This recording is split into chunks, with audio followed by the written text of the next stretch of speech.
Hello everybody, my name is JoyofCrimeArt, and if you've been following animation news at all over the past couple of years, then you have no doubt heard of David Zaslav. David Zaslav has had a long history in the television industry, dating all the way back to 1989, but he didn't really start to make a name for himself until 2006 when he became the CEO of Discovery. He's the man responsible for transforming TLC from this to this, and transforming Animal Planet from this to this. Cheap, easy-produced reality television was the name of the game for Zaslav, and while most people saw these types of programming as nothing more than trashy, asinine garbage, they managed to be a pretty big hit for the company, even though I feel like even the people who did enjoy these types of series probably didn't see them as high art.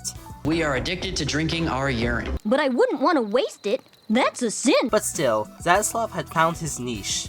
Now let's put him in charge of Warner Brothers. On April 8th, 2002, Discovery Inc. bought WarnerMedia from AT&T, who themselves had bought the company just 3 years earlier, which honestly probably should have set off some alarms. AT&T didn't really know how to run Warner Brothers in a way that was profitable. They way overspent on HBO at launch, and on top of that, right as the acquisition was complete, BAM! Global pandemic. Meaning productions got delayed and less people were going to the theaters. To AT&T, the effort just didn't seem worth it.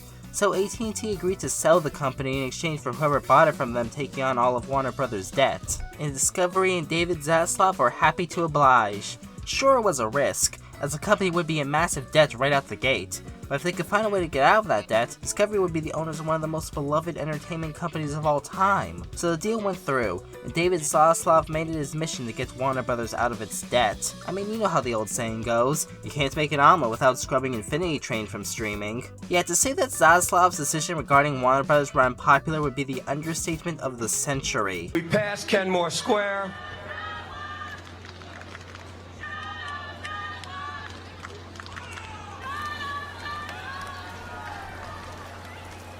From removing shows from streaming to scrapping already completed films for tax write-offs, to shutting down beloved companies, in Zaslav's effort to save as much money as possible in order to lower Warner Brothers' debt, he managed to piss off pretty much everybody. You can go online and see countless rant videos and pieces of hate art about the guy. It got so bad that the US government started to get involved, and Steven Spielberg, Martin Scorsese, and Paul Thomas Anderson had to get into a Zoom call with him just to tell him to start getting his crap together. Now, I by no means want to make light of this terrible situation, especially considering how many people whose jobs and livelihoods were harmed by these events. That said, David Zaslav business decision tier list, let's go! Yeah, I just thought this would be a funny idea. I wanted to find out, for all the controversial decisions David Zaslav had made during his brief tenure as Warner Brothers CEO, which ones were the most egregious, and were there any decisions that were actually good?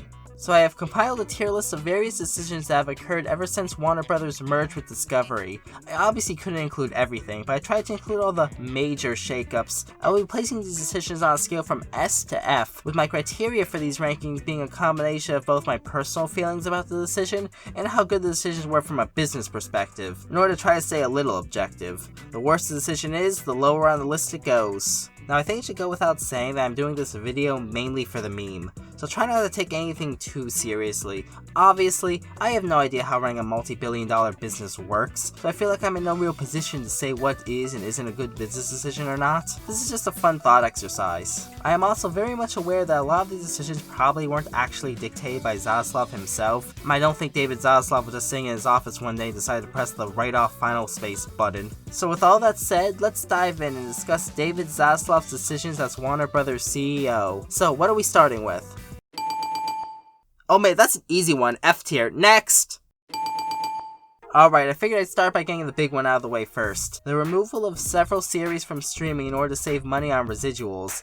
I think this is the thing that caused David Zaslav to really enter a lot of the cartoon community's radar, and for good reason. As ever since the summer of 2001, it feels like HBO Max and Max have been losing these series left and right, specifically from Adult Swim and Cartoon Network. This was done in order to cut down on residuals, and looking at Adult Swim and especially Cartoon Network's catalog on the site, it leaves a lot to be desired. To the point where I think you could actually make the argument that if you're a diehard Cartoon Network fan, Hulu might actually be the better value. Keyword being might. Max had a lot of shows that Hulu doesn't have, and Hulu has a lot of shows that Max doesn't have, so it kind of comes down to what Cartoon Network series matter the most to you. But the fact that it's even a contest is concerning. And that's not even getting into the removal of Max Originals, which weren't streaming anywhere else, meaning that if you want to watch these shows by legal means, you had to purchase them on a digital store like Amazon. Sometimes the companies behind these shows throw us a bone. Every Adult Swim show that has been removed from Max have been put up for free on AdultSwim.com, no cable login required. And Cartoon Network has done similar things with some of their shows like Summer Camp Island, so in a weird way, the removal of these series have actually made them more accessible. But still, I have to ask, was it worth it? Because from what I understand, television residuals, especially for animation, are already pretty low, so it's not even like Warner Brothers is saving that much money by removing these series. Is the amount of money being saved really worth the loss in trust from both the people working on these shows, as well as subscribers? I mean, the whole reason people get streaming services in the first place is to have access to the shows they want anytime. But if you still have to buy these shows on a separate platform, or constantly have to worry about them going away, people might start to wonder if their subscriptions are worth it. I acknowledge the idea of a streaming service having an entire company's back catalog without anything ever being removed isn't realistic. Inevitably, the shows that aren't being watched as much are going to be shuffled out to make room for more shows that people are actually watching. I get that. But I think Warner Brothers went way overboard here, and for the amount of money that Warner Brothers likely got out of it, I don't think the cost of their reputation was worth it. But again, you can still watch these shows on other services, so it could be worse, so I'm placing this in D tier. Remember how I said it could be worse? Well, here we go. Writing off content for tax benefits, be it projects already released such as Final Space, or projects written off prior to release like Batgirl, Scoop's Holiday Haunt, and most infamously, Coyote vs. Acme. The logic being that if the project doesn't make back what Warner Brothers put into it, or Warner Brothers doesn't think the project will make back the money that they put into it, they can make back a portion of the money by writing the project off as a financial loss on their taxes, as long as they can in no way make money off the project going forward, i.e. removing it from broadcast, streaming, and all digital storefronts. Now from a legal standpoint, Warner Brothers has the right to do this. For now, we'll see what the US government has to say about that. Though from a purely ethical standpoint, I will always be against the removal of art. And while at the very least projects that got a full release can still be viewed via piracy, it's especially bad when it applies to art that hasn't even gotten a full release. It makes sense why a lot of these projects were written off. Batgirl had poor focus testing, Scoop's Holiday Haunt was coming off the back of a movie that wasn't received well, and Coyote vs. Acme, well, Space Jam 2 bombed. And if the sequel to a cult classic film from the 90s couldn't bring in an audience, then would a movie about Wile E. Coyote going to court against John Cena really do much better? And the answer is, we don't know. Now, we'll most likely never know. See, the biggest problem with throwing out these projects prior to release is the fact that when you write off a movie or show like this, it kills any potential for the project to succeed. There have been tons of movies and shows that weren't expected to do well that went on to become a hit, as well as movies and shows that underperformed at first but later went on to grow a cult following. And when movies and shows are written off like this prior to release, they're never given that chance. Coyote vs. Acme is probably the most egregious example of this because while the film was worth $30 million in tax write-offs, companies like Netflix, Amazon, and Paramount were willing to pay somewhere in the ballpark of $50 to $60 million for the streaming rights. But then Warner Brothers still refused because they wanted $70 to $80 million for it. Why are you like this? That's not even getting into the way this affects the relationship with the artist. Like, how many artists are going to want to pitch projects to Warner Brothers knowing that there's a chance, no matter how small, that whatever project they work on could be shelved without ever seeing the light of day, even if it's fully completed? I know that it costs money to put movies in theaters, and that the advertising budget for a movie is usually equal to the film's actual budget, but if the movie's already done, then just drop it on streaming or digital. It'll most likely make back this budget eventually. If the film ends up becoming more successful than you expected, great, that's a bonus. But you miss every shot you don't make, so this is going in F tier. Rebranding HBO Max to just Max. Now on paper, this sounds like one of the worst marketing decisions a company could make, but when you dig a little deeper, it begins to make a bit more sense. Doesn't mean it's not stupid though. HBO is one of the most well-known and respected brands in entertainment, but there were concerns that having more casual content on HBO Max was diluting the brand. And with the addition of Discovery Plus content on the service, those concerns became a whole lot worse.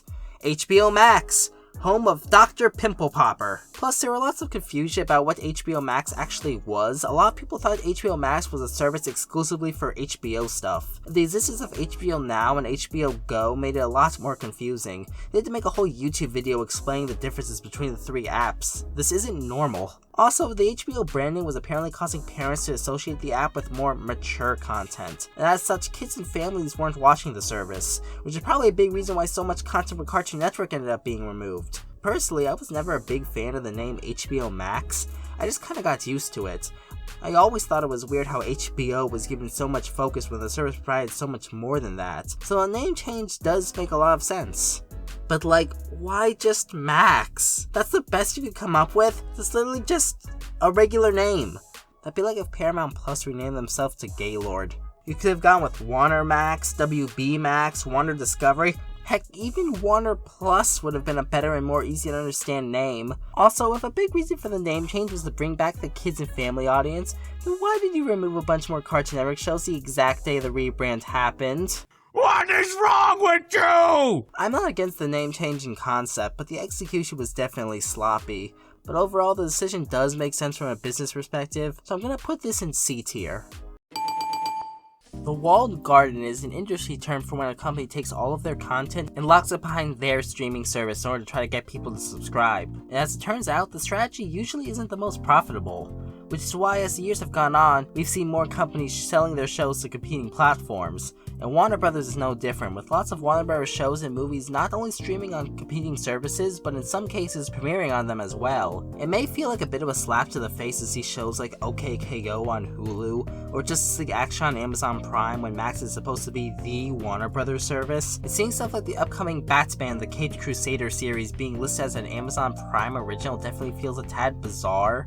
But if Warner Brothers needs to make some extra dough in order to get out of their debt, I think this is probably a good way to go about it. I greatly prefer to the removal of series outright or writing them off for taxes at least. I do prefer when they do it in a way where the series in question is still on Max in addition to other services. But I don't know, maybe some of these competing services are willing to pay more for the series to be an exclusive on their service, so if that's the case, I get it. Overall, while I do think there is a right and wrong way to do this, I don't mind this decision all that much. Like, I do wish all these series could be seen in one place. That was a big appeal in me getting HBO Max back when it launched in 2020. But if this helps Warner Bros. Get out of their debt, even by just a little bit, I think it's one of the least intrusive ways to go about it. B tier. So back when AT&T were in charge of HBO Max, one of their big pushes for the service was for lower budget but still theatrical quality films to be released straight onto the service. And while this was a cool idea, I do think this was a big reason for why the company ended up accumulating as much debt as they did. Sure, some people might be willing to subscribe to the service in order to see some of these movies, but if you're already a subscriber, you're basically getting these multi-million-dollar movies free of charge. So Warner Brothers wasn't making much money off them. So Zaslav decided to take some of these movies that were originally intended for a straight-to-Max premiere and put them in theaters. And honestly, I think this is a really good idea, as it allows these movies to make more money for the company, and allows fans to see these films on the big screen if they so wish. Something I find really interesting is that one of these movies that was originally intended for Max that is now getting a theatrical release is none other than Looney Tunes: The Day the Earth Blew Up. That's right, despite all the memes about how Zaslav hates the Looney Tunes with a burning passion, he's the reason we're getting the first fully traditionally animated Looney Tunes movie in theaters. I just found that funny. Honestly, I think this is my first S tier. While I'm not going to act like getting theatrical quality films straight to Max wasn't a cool idea, this just makes more sense logistically. It makes the company more money, keeps Hollywood happy, and I'm sure people will still be willing to subscribe to Max to watch these films once they make their streaming debut, so I see very little downside. For those who are unaware, FAST stands for Free Ad-Supported Streaming. Think along the lines of something like Tubi, Roku, or Pluto TV. And while many people see these types of services as a joke, and for good reason, they actually can provide a pretty good value, offering some pretty high-profile movies and series, and oftentimes even an option to watch shows in a 24-hour live stream similar to cable. And these services actually do a lot better than most people give them credit for. It's streaming but with cable's business model, which means actually, makes money, as opposed to most paid services which usually operate at a loss. I honestly think these types of fast services are going to play a much bigger role for a lot of these companies going forward. So Warner Bros. Starting their own actually seems like a pretty forward-thinking move. Though the way they have done it so far has been kind of weird. Instead of making their own fast service, they've been making their own fast channels and selling them to competing services like Tubi or Roku, which does make it kind of hard to keep track of when there are so many channels spread across so many services. But Warner Bros. Has hinted they might make their own dedicated fast service eventually. and honestly, I expect that to materialize at some point in the near future. Personally, I think the concept has promise. I mean, just think of the possibilities. You could have 24-hour streaming channels for some popular Warner Brothers brands like Cartoon Network, Adult Swim, heck, maybe even Toonami now that they started having more originals. We even include some DC cartoons similar to what the French channel Warner TV Next does. Stop! My penis can only get so erect. Okay, all that might be a little bit of wishful thinking, but the potential is there. And with Max being one of the more expensive streaming services out there right now, giving people a cheaper alternative seems like a good move. I think the somewhat wonky implementation these channels have had so far keeps me from putting this in S, but I think it's worth an A at the very least. This is a pretty easy one. CNN Plus was pretty much a bad idea on a conceptual level. Why does CNN really need its own streaming service, you know? Especially when you consider that the service ended up costing Warner Brothers how much? You know how many homeless people we could feed with that money? Yeah, at the end of the day, it just didn't make a whole lot of sense for this content to be on its own separate service, and audiences clearly agreed. The site struggled to reach 10,000 daily viewers, so Zaslav decided to shut the service down after only 30 days, with most of the content made for the service moving over to Max, and honestly, I think this was the right move. Top of the list. CNN Plus didn't even last as long as Quibi. Man, you know, Zaslav has really been on a bit of a roll with these last couple of decisions. Maybe things will start to look up. Ah, there's a Zaslav I know. Okay, so this one has a bit of an asterisk attached to it, because we don't actually know if merging Cartoon Network Studios and Warner Brothers Animation was a Zaslav decision or not. We know putting the two companies in the same lot was an AT&T decision, but we don't know who decided on straight up merging the companies together. But for the sake of argument, let's talk about it. Now, I am a die-hard Cartoon Network fan. I think I've made that pretty apparent on this channel. So seeing the studio I love so much be reduced to just a subsidiary definitely stung. But for all that said, I'd be lying if I said I didn't understand why it was done. At this point, Warner Bros. Discovery owns 3 different studios that specialize primarily in family-friendly animation: Cartoon Network, Warner Bros. Animation, and Hanna-Barbera. Having all 3 definitely seems a little bit redundant, especially when you consider the fact that kids nowadays seem to be watching American animation less and less. Cartoon Network's president confirmed in an interview that the main people watching Cartoon Network nowadays aren't children, it's millennials. It was confirmed that even with the rebrand from HBO Max to Max, the service is still struggling to attract a family audience. And granted, Cartoon Network Studios still exists as a label within Warner Brothers Animation. By merging the 2 studios together, it means that less shows will be picked up, resources will have to be stretched thinner, and when you consider that they have to provide shows for both Cartoon Network and Max, downsizing doesn't really seem like the best idea right now. Cartoon Network has barely released any new content over the last 3 years. In terms of family-friendly animation on Max, there's some there, but it's still pretty barren, especially when you compare it to just a few years ago. I know that kids aren't watching, but how can you expect them to watch when you don't offer anything for them to watch in the first place? It seems like Warner Brothers is really moving away from children's animation in general, focusing more on adult animation. Kids aren't watching cable anymore, they're not watching cartoons on streaming. I don't think there's anything Zaslav could do to fix that, because this isn't just a Warner Brothers issue, it's affecting all the big kids networks right now. So changing this from a business perspective, I would place this decision in C tier. From a personal standpoint, as a long-life Cartoon Network fan, it's an F. So I'll balance it out to a D, above the removal of shows. But again, I want to re-emphasize, this might not even be a Zaslav decision. So while your average Joe only knows Adult Swim for their animation content, when you look under the hood, they actually produce a lot of stuff. They have their own live stream series that ran on AdultSwim.com, their own indie games division, a music label, and Zaslav shut it all down. Now on one hand, yeah, if you're gonna shut down any part of Adult Swim in order to cut down on costs, then these side projects were probably the least crucial. On the other hand, how much was all this really costing? Bro, you're writing off The Office Fish. I'm gonna place this in D tier, though near the top of D tier. Yeah, I don't think the lack of these side projects are really hurting Adult Swim much in the grand scheme of things. At least the other D tier decision for saving Warner Brothers a more substantial amount of money. This just feels petty. On March 6, 2024, it was announced that Rooster Teeth would be shutting down. I have similar feelings about Rooster Teeth's closure that I do about Cartoon Network Studios' closure. Sure, Rooster Teeth may be a comedically and competently run company that can't seem to go more than a couple of months without getting into some kind of controversy, but they've also managed to make some pretty good series in their time, and really paved the way for online content creation on the scale that we see today. Despite all the drama, I do have a certain respect for Rooster Teeth, and I'm definitely sad to see them go. That said though, I can totally understand why Warner Bros. Decided to shut them down. Even ignoring the fact that the company's name has been dragged through the mud so many times due to their various controversies, Rooster Teeth just doesn't seem to have a whole lot going for it nowadays, at least from a purely business perspective. The views they get on their YouTube channel are pretty pitiful for a company of their size. Well, some people are probably watching that content on Rooster Teeth's website, and that's really that many more. I mean, even Ruby, the company's cash cow franchise, needed outside help to get funding for its 9th season, and was completely unable to find funding for their 10th. And keep in mind, this is their most popular show. Back when AT&T was in charge of Warner Bros., it seemed like they actually gave Rooster Teeth a fair amount of support, helping fund season 2 of Genlock, marketing it heavily as a HBO Max original, and even greenlighting 2 direct-to-DVD features crossing over Ruby and the Justice League. But despite all that, it didn't seem like either of these attempts did much to help drive up views for either of these series. It's definitely sad to see Rooster Teeth go, but if you consider it from a business perspective, it makes all the sense in the world. So I'm placing this at the bottom of C tier.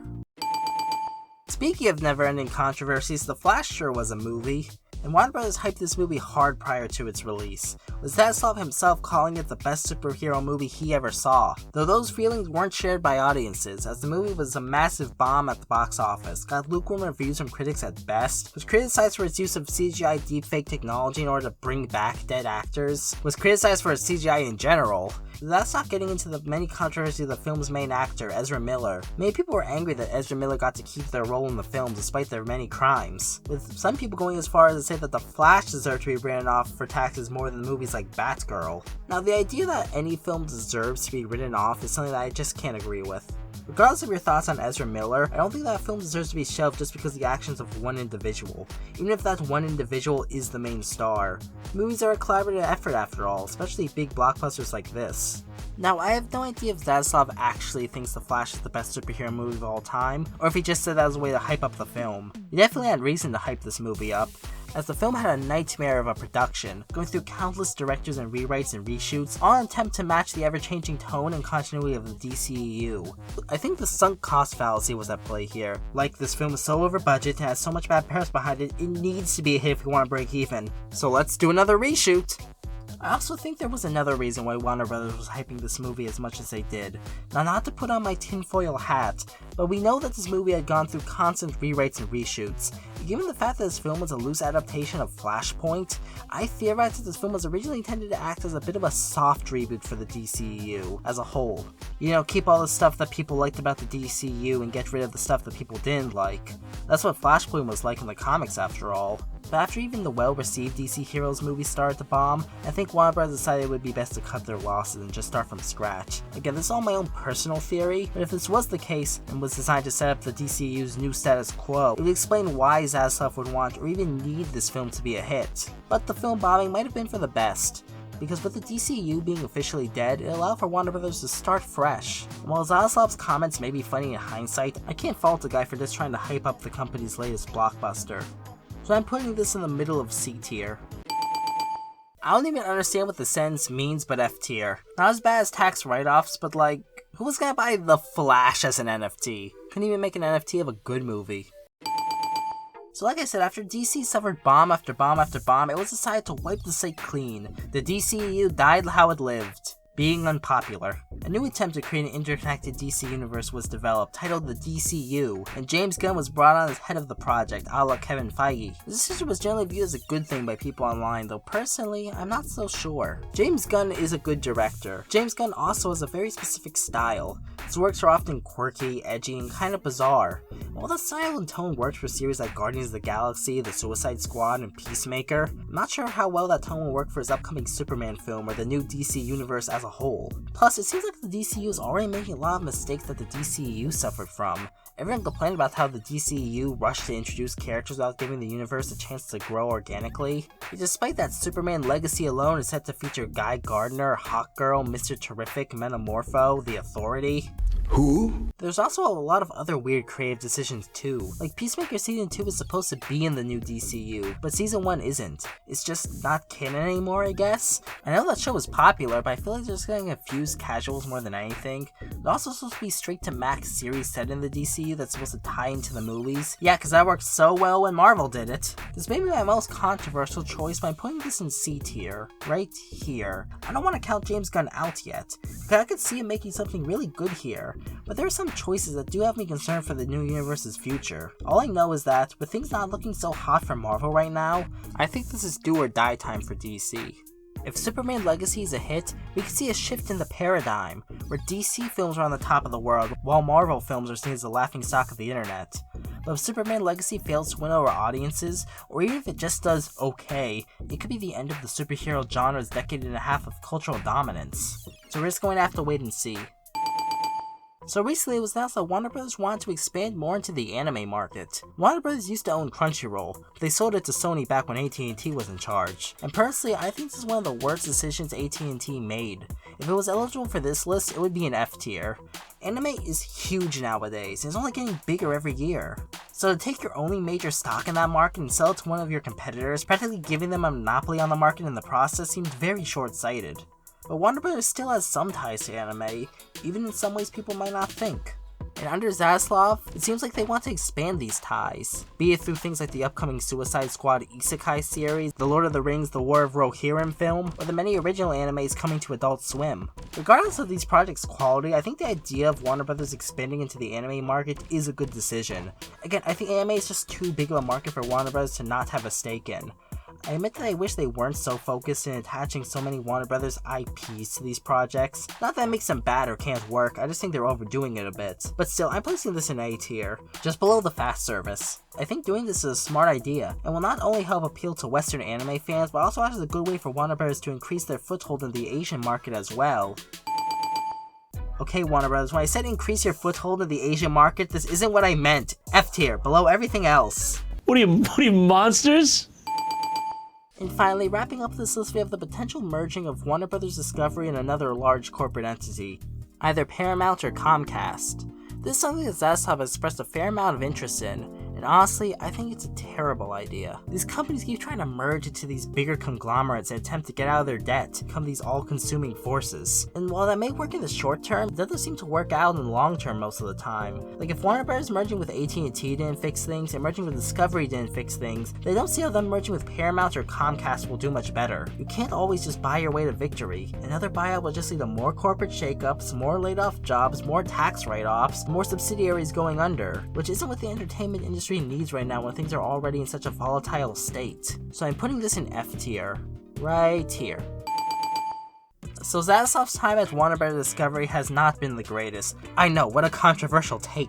But I think all the hatred towards Zaslav you see online can distract from the fact that he has made some good decisions during his time as CEO. And even when it comes to his bad decisions, there is a method to his madness. If you look at all these decisions strictly from the perspective of how to get out of the most debt in the shortest amount of time possible, then yeah, most of his decisions make sense. And getting the company out of debt is his job. He's not doing all this stuff just to be mean. But I think he's sacrificing long-term success for short-term gain. Reputation, consumer trust, positive relationship with talent, all that stuff does matter. I don't hold any ill will towards Zaslav. I mean, am I a fan of a lot of his decisions? No. Am I a fan of the fact that thousands of employees have lost their jobs while he makes close to $50 million a year? Well, actually that's kind of base, not gonna lie. But if it wasn't Zaslav, it would have been somebody else. That debt has to be paid somehow after all. Plus, it's not just Warner Brothers, it seems like all major entertainment studios are going through some trouble nowadays. And hopefully things start to change soon, because when these major companies don't do well, it's usually bad for everybody involved. Well, I'm kind of terrified to ask this. What do you think of David Zaslav's time as Warner Brothers CEO? What do you think his best and worst decisions were? Leave your thoughts in the comments down below, I genuinely want to hear what you all think. Or if you want to fill out this tier list for yourself, I'll leave a link in the description. You can send it to me on Twitter or something, I don't know. And if you like this video, feel free to like it, subscribe, consider checking out my Patreon if you want to see more videos like it. And as always, have a great day.